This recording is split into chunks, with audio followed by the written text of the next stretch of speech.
Hello viewers, आज हम कर रहे हैं कक्षा 10वीं विज्ञान विषय की त्रैमासिक एग्जाम की तैयारी करेंगे। और आज हम इसमें करेंगे अध्याय 2 की तैयारी करेंगे।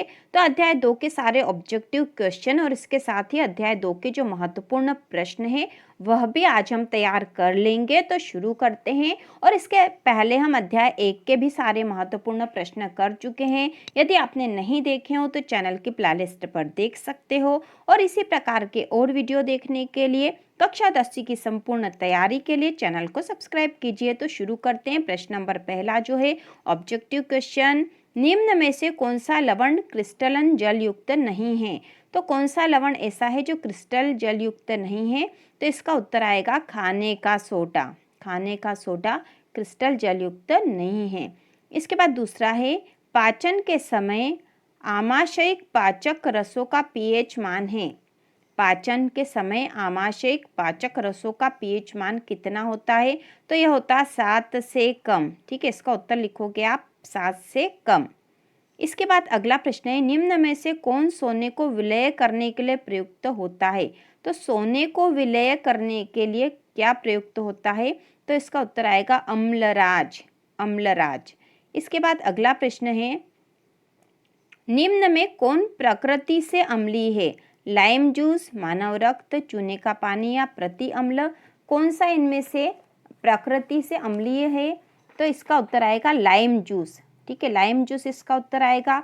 इसके बाद अगला जो पांचवा है बेकिंग पाउडर बनाने में प्रयुक्त अवयव में एक अवयव सोडियम हाइड्रोजन कार्बोनेट है। तो दूसरा अवयव होगा, तो बेकिंग पाउडर बनाने में प्रयुक्त जो अवयव होते हैं उसमें एक अवयव तो सोडियम हाइड्रोजन कार्बोनेट है। तो दूसरा कौन सा होगा।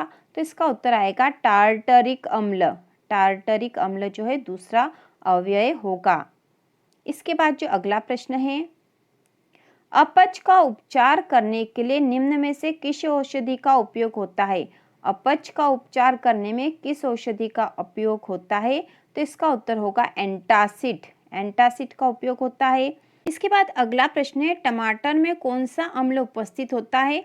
यहाँ 4 ऑप्शन है एसिटिक अम्ल, ऑक्जेलिक अम्ल, साइट्रिक अम्ल या टार्टरिक अम्ल। तो इसका उत्तर होगा ऑक्जेलिक अम्ल। इसके बाद अगला है पीएच स्केल की परास है।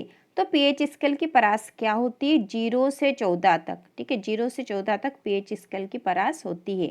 इसके बाद अगला प्रश्न है अम्ल और क्षार के बीच होने वाली क्रिया कहलाती है। तो अम्ल और क्षार के बीच जो क्रिया होती है वो क्या कहलाती है। तो इसका उत्तर होगा उदासीनीकरण। उदासीनीकरण होता है। इसके बाद अगला प्रश्न है चींटी के डंक में कौन सा अम्ल उपस्थित होता है। चींटी के डंक में कौन सा अम्ल उपस्थित होता है। तो इसका उत्तर होगा मेथेनोइक अम्ल। मेथेनोइक अम्ल होता है चींटी के डंक में। इसके बाद एक कठोर जल को मृदु करने के लिए किस सोडियम यौगिक का उपयोग किया जाता है। कठोर जल को मृदु करने के लिए तो इसका उत्तर होगा सोडियम कार्बोनेट। सोडियम कार्बोनेट का उपयोग होता है। इसके बाद अगला प्रश्न है अम्लीय वर्षा का पीएच मान होता है। अम्लीय वर्षा का पीएच मान होता है तो इसका उत्तर होगा 5.6 से कम। 5.6 से कम। इसके बाद अगला प्रश्न है सोडियम हाइड्रोजन कार्बोनेट का सामान्य नाम है। सोडियम हाइड्रोजन कार्बोनेट का सामान्य नाम है तो इसका सामान्य नाम है बेकिंग सोडा। Baking soda. इसके बाद अगला प्रश्न है सिरके में कौन सा अम्ल उपस्थित होता है। तो सिरके में होता है एसिटिक अम्ल। सिरके में एसिटिक अम्ल होता है। इसके बाद अगला प्रश्न है रंग में परिवर्तन के द्वारा सूचक हमें बताते हैं कि कोई पदार्थ अम्ल है या क्षारक। कुछ ऐसे पदार्थ होते हैं जिनकी गंध अम्लीय या क्षार के माध्यम में भिन्न हो जाती है, वे कहलाते हैं। तो वे क्या कहलाते हैं गंधीय सूचक। गंधीय सूचक कहलाते हैं। इसके बाद अगला प्रश्न है अम्लों के लिए कौन सा कथन सत्य है। तो इनमें से कौन सा कथन सत्य है। कड़वा स्वाद लाल लिटमस को नीला। तो यहाँ अम्ल के लिए हमें बताना है कि कौन सा कथन सत्य है। इसके बाद है खट्टा स्वाद नीले लिटमस को लाल, खट्टा स्वाद लाल लिटमस को नीला। और अगला है कड़वा स्वाद नीले लिटमस को लाल। तो इसका उत्तर होगा अम्ल के लिए अम्ल का खट्टा स्वाद होता है और ये नीले लिटमस को लाल कर देता। ठीक है, अम्ल का स्वाद खट्टा नीले लिटमस को लाल कर देता है। इसके बाद अगला प्रश्न है अम्ल का जलीय विलयन क्यों विद्युत का चालन करता है। अम्ल का जलीय विलयन क्यों विद्युत का चालन करता है? तो इसका उत्तर है अम्ल का जलीय विलयन में हाइड्रोजन आयन, ठीक है, अम्ल के जलीय विलयन में हाइड्रोजन आयन H+ आयन उत्पन्न होते हैं जो विद्युत के वाहक होते हैं, इस कारण वे विद्युत का चालन करते हैं। तो अम्ल का जो जलीय विलयन होगा उसमें हाइड्रोजन आयन होते हैं H+, जो कि विद्युत का के वाहक होते हैं, इसलिए वे विद्युत का चालन करते हैं। अम्ल का जो जलीय विलयन होता है विद्युत का चालन करता है। इसके बाद जो अगला प्रश्न है, प्लास्टर ऑफ पेरिस को आर्द्ररोधी बर्तन में क्यों रखा जाता है, इसकी व्याख्या कीजिए। तो प्लास्टर ऑफ पेरिस को आर्द्ररोधी बर्तन में क्यों रखा जाना चाहिए? तो इसका उत्तर है प्लास्टर ऑफ पेरिस आर्द्रता ग्राही होता है, क्योंकि आर्द्रता को ग्रहण कर लेगा, ये आर्द्रता ग्राही होता है। और आर्द्रता मतलब आर्द्रता क्या होती है? नमी या जलवाष्प से क्रिया करके कठोर ठोस पदार्थ का निर्माण करता है, इसलिए प्लास्टर ऑफ पेरिस को आर्द्ररोधी बर्तन में रखा जाना चाहिए।